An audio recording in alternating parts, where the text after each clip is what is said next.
வணக்கம். மேஷம் ராசி அன்பர்களே, இனிய வணக்கம். நீங்க உங்களுடைய வாழ்க்கையில இதுவரை நீங்க உங்களுடைய வீட்டுக்குள்ள அனுபவிச்ச கஷ்டங்கள்னு சில கஷ்டங்கள் இருக்கும். அதையெல்லாம் சாதாரணமான கஷ்டங்களாக இருக்காது.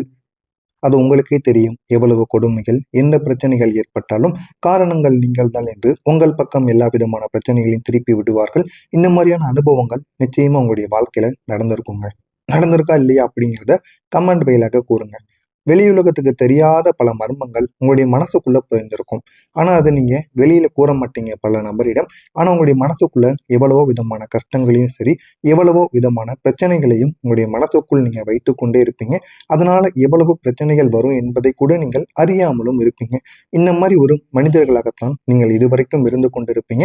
அப்படி உங்களுடைய வாழ்க்கையில இருந்த 5 பிரச்சனைகளை பத்தி இந்த ஒரு வீடியோவில் முழுமையாக காண்போம். முதல் விஷயமா இருப்பது, நீங்க குடும்பத்துக்காக முழுமையா உங்களை அர்ப்பணித்த காலங்கள் நிச்சயமாக இருக்கும். நமக்கு குடும்பம் தான் எல்லாம், நம்மளை விட்டு நண்பர்களாக இருக்கட்டும், உறவினர்களாக இருக்கட்டும், அனைவரும் போயிட்டாங்க அப்படின்னு குடும்பத்துக்காகத்தான் நம்ம இனிமே வாழணும் அப்படின்னு நினைத்து நீங்கள் வாழ்ந்த காலங்கள் நிச்சயமாக இருக்கும். குடும்பத்துக்காக எல்லாத்தையும் நீங்க இழந்திருப்பீங்க. வீட்டில் யாருக்காவது ஒரு பிரச்சனை வந்தால் கூட அதை தீர்க்கக்கூடிய பொறுப்பும் உங்கள் மேல் தாங்க விழுகும். அது பண பிரச்சனையா இருக்கட்டும், யாருக்காவது நோய் நொடிகள் சரியில்லை, யாருக்காவது ஏதாச்சும் வேலை செய்யணும் அப்படின்னா கூட உங்களிடம் தான் அணுகுவாங்க. அந்த அளவுக்கு உங்களுடைய வீட்டுல மூத்த ஒரு நபராக நீங்க நிச்சயமா இருப்பீங்க. ஆனா அதற்கான மதிப்பு கூட உங்களுக்கு கிடைக்காமல் கூட போயிருக்கலாம். நம்ம எந்த அளவுக்கு உதவி பண்றோம், எந்த அளவுக்கு நம்முடைய குடும்பத்தை நம்ம பார்த்துக்கிறோம், இருந்தாலும் அதற்கேற்ற மரியாதையும் மதிப்பும் நமக்கு கிடைக்கவில்லை என்ற ஒரு மன வருத்தம் நிச்சயமா உங்களுடைய மனசுக்குள்ள இருக்கும்.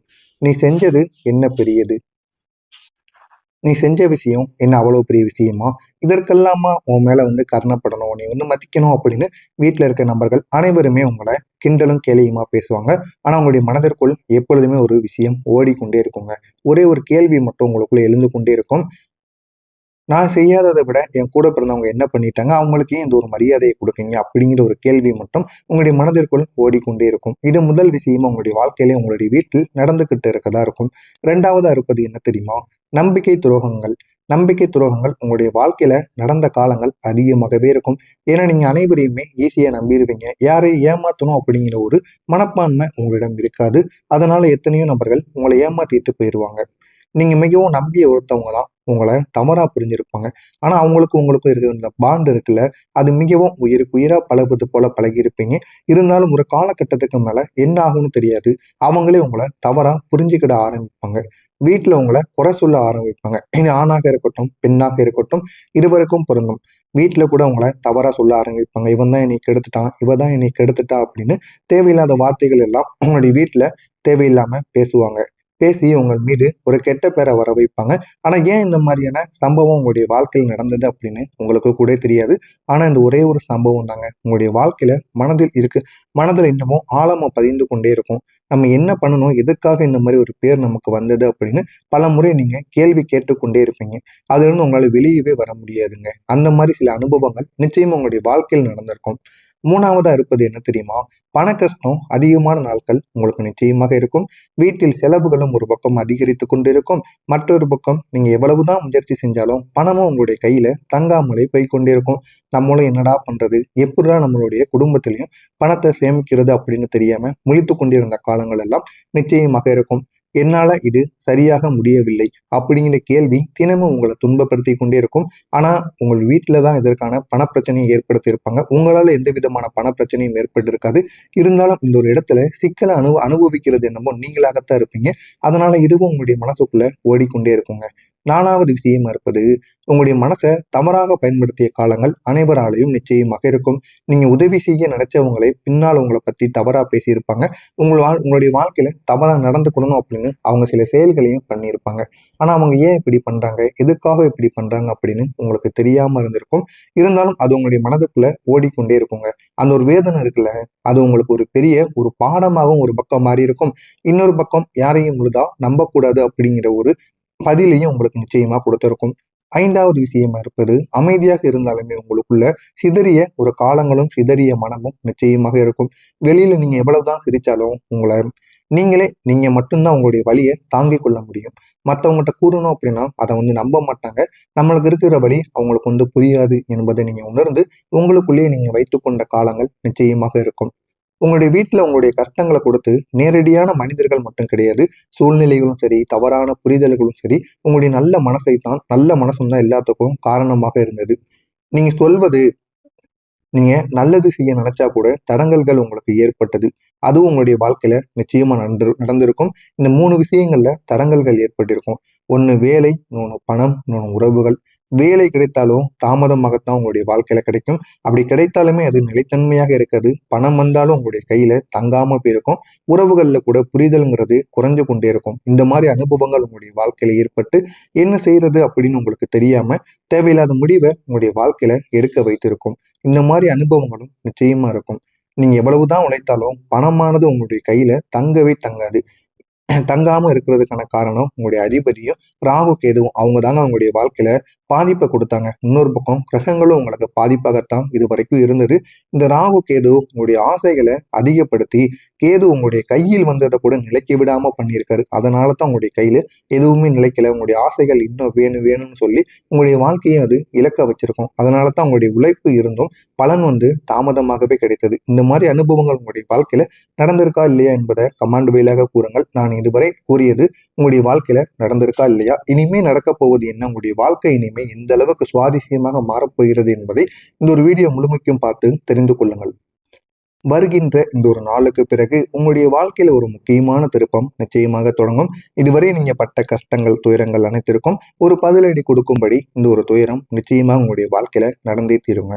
இது மாற்றம் மெதுவாகத்தான் நடக்கும். மெதுவாக நடந்தாலுமே உங்களுடைய வாழ்க்கையில உறுதியானதாக இருக்கும்.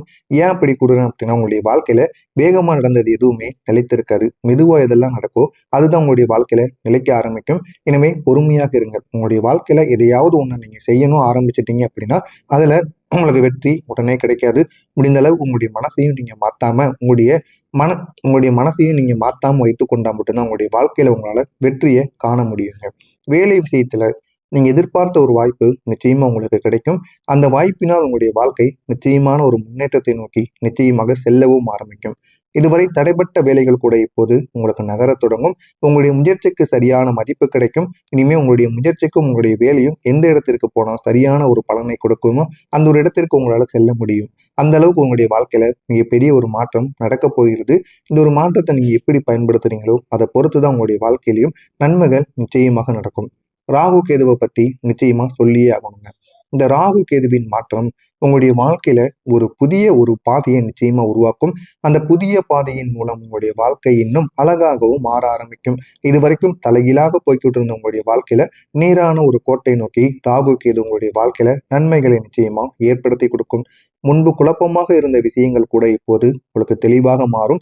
எந்த விதமான முடிவுகள் எடுக்கணும், உங்களுடைய மனதில் எப்படி தெளிவை நிறுத்தணும் என்று தெரியாம நீங்க எவ்வளவோ யோசித்துக் கொண்டிருந்திருப்பீங்க. அந்த யோசனைகள் அனைத்திற்கும் இந்த ஒரு நேரத்தில் நல்ல ஒரு பலன்கள் நிச்சயமாக கிடைக்கும். அதனை மட்டும் நீங்கள் எப்படியாவது இந்த ஒரு நேரத்தில் கைப்பற்றி கொண்டால் போதும், உங்களுடைய வாழ்க்கை நல்ல நிலைமைக்கு நிச்சயமா போய்விடும். நீங்க எடுக்க போகின்ற முடிவுகள் சரியான திசையில் இனிமே இருக்கும். அதனை நினைத்து நீங்கள் பயப்படவே வேண்டாம். உங்களுடைய ராசியின் அதிபதி செவ்வாய் பகவான் உங்களுக்கு தைரியத்தையும் வேகத்தையும் முன்னேற்றத்தையும் ஆகியவற்றை கொடுக்க போகிறார். அதற்கு நீங்க செவ்வாய் பகவானுக்கு ஒரே ஒரு பரிகாரத்தை மட்டும் வாரத்தில் ஒரு முறை இல்லை என்றால் மாதத்தில் ஒரு முறையாவது நீங்க செய்துவிட்டு வர வேண்டும். வாரத்தில் ஒரு முறை வரக்கூடிய செவ்வாய்க்கிழமை நாட்களில் காலையிலோ மாலையிலோ நீங்கள் முருகன் கோவிலுக்கு சென்று முருகன், வள்ளி, தெய்வானை மூவரும் இருக்கின்ற கோவிலுக்கு சென்று கொள்ளுங்கள். சென்று அவர்களுக்கு 3 எண்ணிக்கையில செவ்வரளி மாலை 3 நபர்களுக்கும் செவ்வரளி மாலையை போட்டுட்டு சாமியை கும்பிட்டு 2 தீபத்தை மட்டும் நீங்க முருகனுக்கு ஏத்திட்டு வாங்க. முடிஞ்சா முருகனுக்கு முன்னாடி அமர்ந்து முருகனுக்குரிய மந்திரங்களையும் ஸ்லோகங்களையும் கூறி பாருங்க. உங்களுடைய வாழ்க்கையில அவ்வளவு நன்மைகள் நடக்கும்.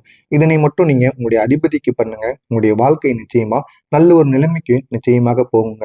இனிமே நீங்க நினைத்தது உங்களுடைய வாழ்க்கையில் நடப்பதற்கான வாய்ப்பு மிக அதிகமாகவே இருக்கும். ஆனா ஒரே ஒரு விஷயம் தாங்க, இந்த முறை நீங்க யாரையும் முழுமையா நம்பாம உங்களை மட்டுமே நீங்க நம்பி உங்களுடைய முடிவுகளை மட்டுமே நீங்க எடுக்கணும். அப்படி எடுத்தாலே போதுங்க. உங்களுடைய வாழ்க்கையில இனிமே நீங்க எடுக்கக்கூடிய ஒவ்வொரு விஷயங்களிலும் போதுமான அளவுக்கு உங்களுக்கு வெற்றி நிச்சயமா கிடைக்கும். இதுதாங்க உங்களுடைய வாழ்க்கையோட வெற்றியின் ஒரு ரகசியமாக இருக்கும். எனவே இதனை மட்டும் எப்படியாவது நீங்க பயன்படுத்திக்கோங்க. உங்களுடைய வாழ்க்கை இன்னும் அழகாகவும் மாறுங்க. மொத்தத்துல சொல்லணும் அப்படின்னா, நீங்க இதுவரைக்கும் அனுபவித்த கஷ்டங்கள் எல்லாம் வீண் போகாம நிச்சயமாக இருக்கும். இது உங்களை இன்னும் வலிமையானவராக நிச்சயமாக மாற்றவும் செய்யும். இப்போது தொடங்கக்கூடிய இந்த ஒரு புதிய காலம் தாங்க உங்களுடைய வாழ்க்கையை மெதுவாக உயர்த்த ஆரம்பிக்கும். உங்களுடைய வாழ்க்கையை உயர்த்தி நீங்க எதிர்பார்த்த அமைதியையும் வெற்றியையும் உங்களுக்கு தரப்போகிறது.